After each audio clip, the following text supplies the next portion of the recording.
Declare करण्यासाठी जो format आहे त्या फॉर्मॅटवर कृपया कलेक्ट करून आपली प्लेइंग 11 द्यावी. श्रीवत्स कुलकर्णी, आपल्यास विनंती आहे की आपण कलेक्ट करावे तो फॉर्मॅट. एक धाव दरम्यान मिळते, एक धावेने धाव संख्या जाते ती 62 वर 63 वर 63 फॉर 8.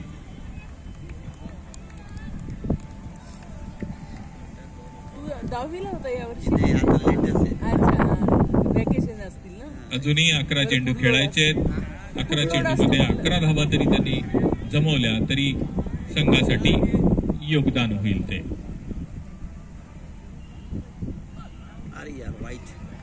चेंडू उजव्या एसटीच्या खूप बाहेर जाणारा वाईटच्या रूपामध्ये एक धाव खात्यामध्ये जमा होते.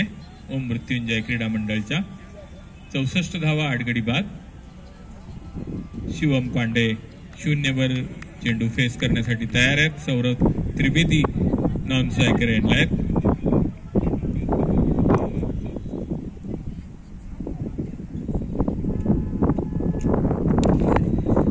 बॅक टू द बॉलर खेळण्यात आला. एक धाव मिळते. दुसरी धावेसाठी जाणार का नाही.